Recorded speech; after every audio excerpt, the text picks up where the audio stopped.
कई बार लोग अपने मन की शिकायत करते हैं कि महाराज हमारे मन में नेगेटिव थिंकिंग बहुत आती है, नकारात्मक विचार बहुत आते हैं। एक सज्जन आए हमसे कहने लगे हमारा मन बहुत खराब होता है। तो मैंने जब उन्होंने कहा कि मेरा मन बहुत खराब होता है, हमने कहा हमारा भी होता है, चर्चा बंद करो, भगवान का नाम लो, काहे को परेशान। संसार में कौन ऐसा है? अच्छा देखो, हम आपसे एक बात पूछें, छोटा सा उदाहरण है। आदमी जब से युवक हुआ है तब से उसके दाढ़ी बाल निकलने शुरू हुए कि नहीं? है ना? है परेशानी कि नहीं? हर तीसरे चौथे दिन निकल आते हैं। तो आप ये भगवान से शिकायत करने गए कि प्रभु क्या झंझट दे दिया, हम तो बड़े परेशान हैं इनके मारे। अच्छा किसी महात्मा से उपाय पूछने गए कि हम क्या करें? आप करते क्या है? जैसे ही दाढ़ी बाल निकलने शुरू होते हैं अपना शस्त्र तैयार रखते हो, बनाकर ठीक कर लेगा, फिर जब निकलेंगे तब देखी जाएगी। तो ये कब तक दाढ़ी बाल बनाने? जिंदगी भर। मैं भी आपसे कहता हूं कि जैसे दाढ़ी बाल निकलेंगे, न भगवान से शिकायत करते हो न महात्मा से शिकायत करते हो, बस बनाने के लिए तैयार रहते हो। तो जैसे तन में दाढ़ी बाल निकलने कभी बंद नहीं होंगे, इसी तरह मन में गुणों के साथ बुराइयां आनी बंद नहीं होंगी। न भगवान से शिकायत करो न महात्मा से, काहे को उनका समय बर्बाद करते हो। आप तो अपना भजन ध्यान सत्संग का शस्त्र तैयार रखो, जैसे ही ये निकले तुरंत बना ले। लेकिन इसका मतलब नहीं कि आप एक बार बना लेंगे तो फिर नहीं निकलेगा, फिर निकलेंगे ये। तो कब तक मन को इसी तरह साधना से जोड़कर रखना है? कब तक? जब तक दाढ़ी बाल बनाना है, जीवन भर। तो मन को भी जीवन भर। इसलिए परेशान मत हो, ये तन की प्रकृति है और वो मन की प्रकृति है। इसलिए भाई गुण दोषमयी सृष्टि है ही। एक सज्जन थे हरियाणा के, बड़े सुंदर भजनोपदेशक मास्टर नत्था सिंह जी। उनके कई भजन बहुत प्रसिद्ध हैं।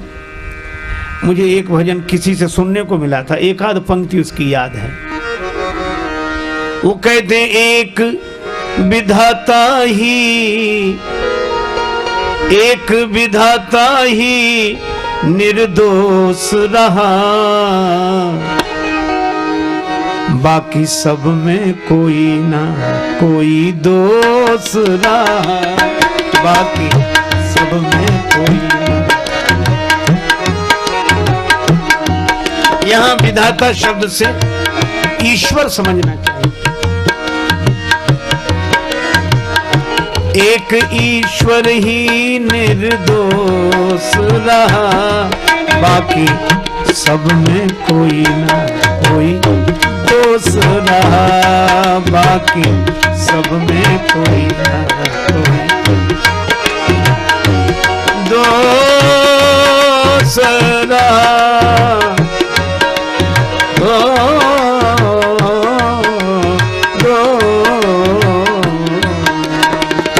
सब में कोई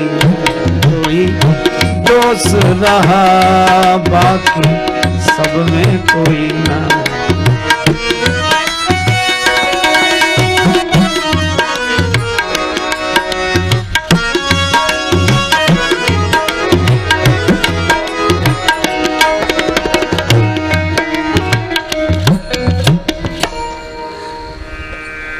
बाकी सब में कोई ना कोई दोष रहा।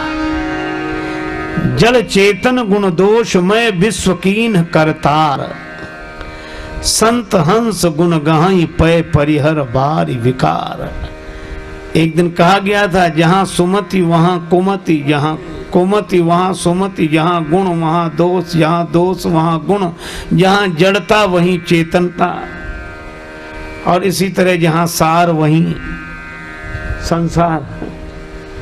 देखो, कोई संसार को ज्ञान की दृष्टि से देखता है तो उसे सार दिखता है, सर्वम खलविदम ब्रह्म। ज्ञान की दृष्टि जिनके पास है उन्हें सार दिखता है, और वैराग्य की दृष्टि जिनकी है उन्हें सब असार दिखता है। ज्ञान की दृष्टि जिनकी है उन्हें सब सार दिखता है, वैराग्य की दृष्टि जिनकी है उन्हें सब असार दिखता है, और जिनके पास ना ज्ञान की दृष्टि है ना वैराग्य की दृष्टि है उन्हें संसार दिखता है। ये तो है। तो गुण दोषमयी सृष्टि है ही। और बड़े सुंदर सुंदर उन्होंने उदाहरण दिए इस भजन में।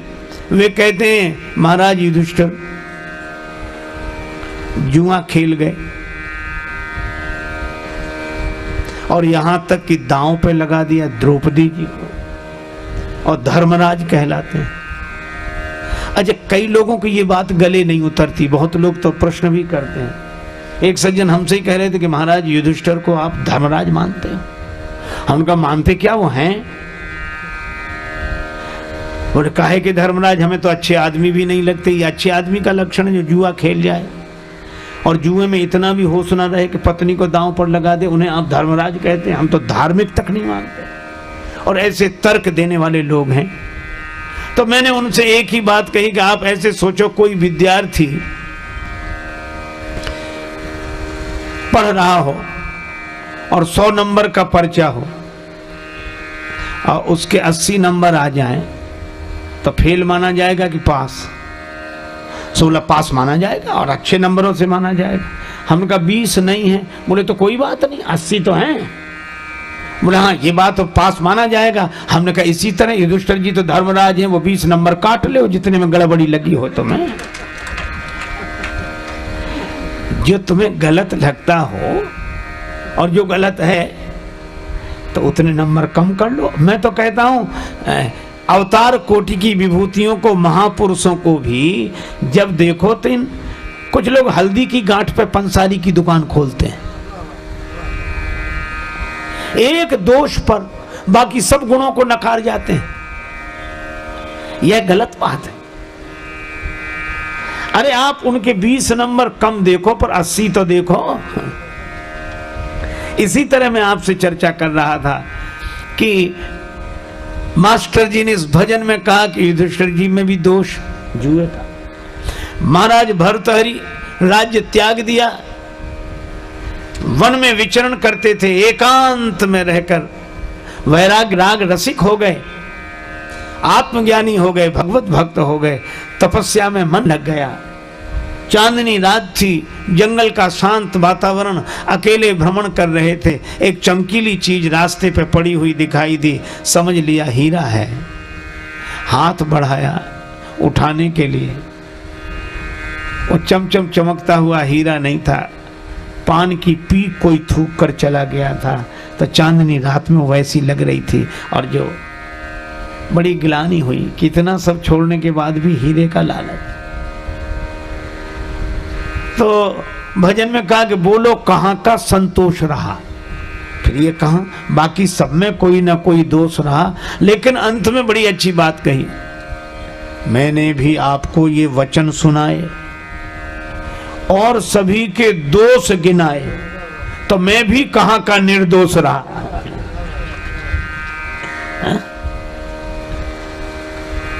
देखो भैया, संसार दोष गुणमय है, यह प्रकृति है। लेकिन संसार में बड़े से बड़े बड़भागी भी गुण और दोष से निर्मित हैं, लेकिन हनुमान सम नहीं बड़भागी, क्योंकि जानकी माता ने कहा गुण निधि सुत हो।